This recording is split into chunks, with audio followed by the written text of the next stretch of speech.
meninos, tudo bom?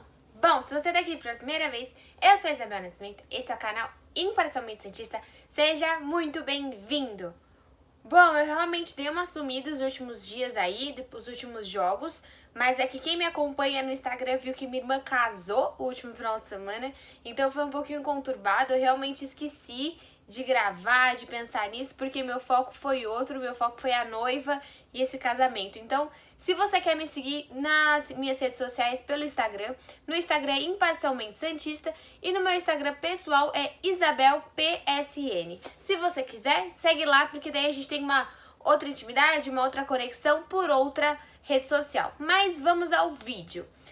Nesse vídeo eu vou tratar com vocês do jogo, um pouquinho sobre os reflexos do jogo contra a Chapecoense, sobre o nosso técnico Sampaoli, sobre os atrasos que aconteceram e também sobre os treinos dessa semana, o que leva a gente a pensar qual seria o time que vai jogar contra o Atlético, né? Bom, sobre o jogo, né? O jogo já passou, já tem um tempo, mas eu acho que assim, em comparações a Fortaleza, ao jogo da Chapecoense, foram 6 mudanças, né? Principalmente por conta das suspensões do Pará, do Luan Pérez e do Soteldo. Então foram colocados novamente Vitor Ferraz, Felipe Jonathan e Thailson, jogadores que não jogavam há um tempo. Foi colocado o Evandro na vaga do Pituca.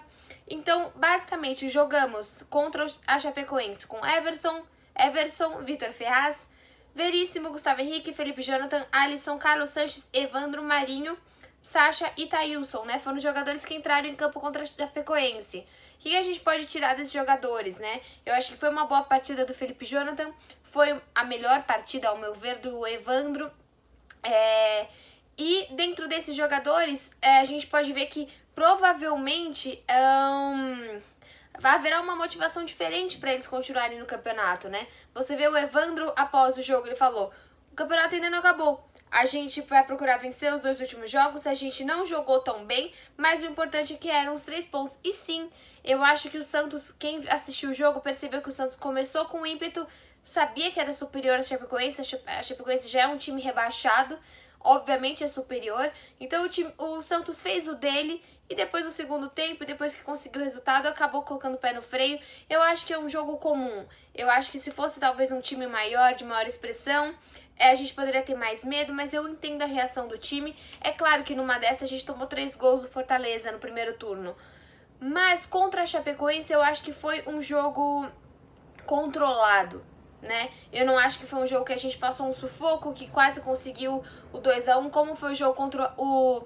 Botafogo, acho que foi 4-1, mas o Botafogo em vários momentos poderia ter empatado antes do Santos abrir a larga vantagem. Então eu acho que esse tipo de mudança, esse tipo de perfil. Para esse jogo foi um público de 6.900 pessoas, uma renda de 200 mil.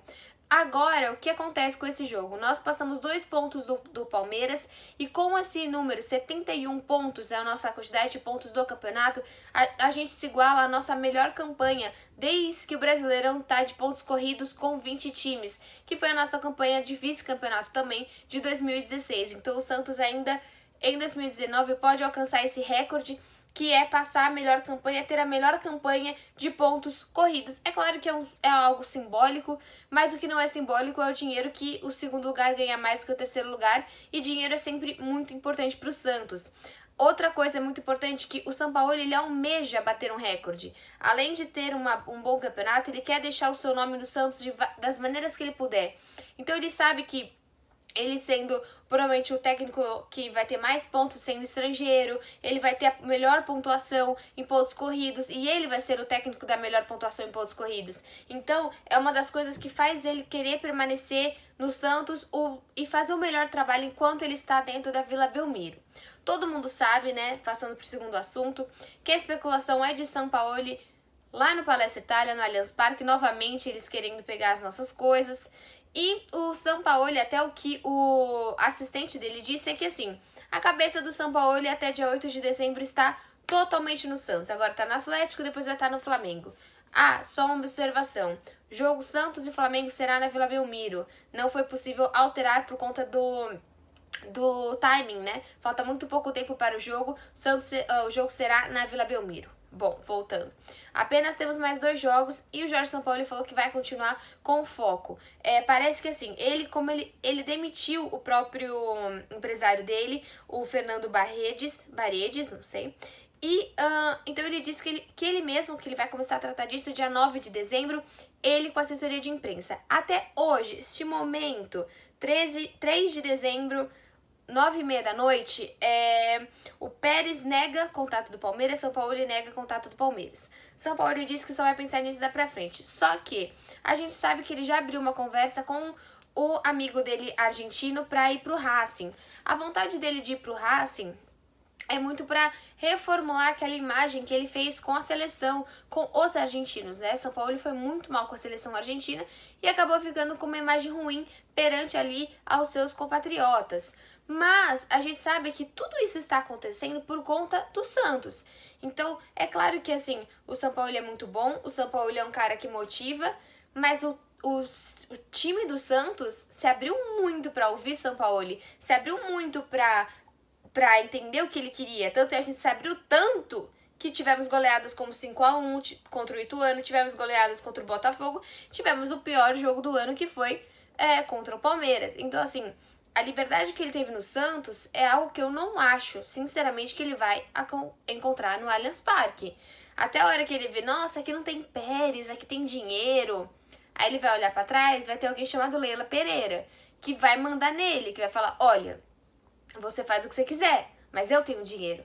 Então, os reforços são os meus. Eu mando aqui, que é uma possível próxima presidente do Palmeiras, né? Ela vai concorrer para isso.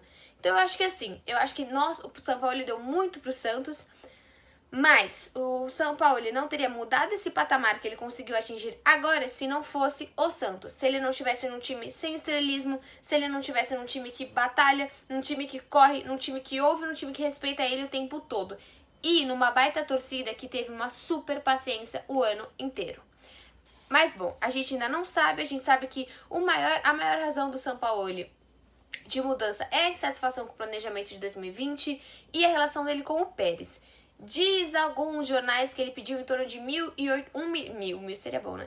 milhão e 800 por mês para o Palmeiras. Essa informação não é confirmada.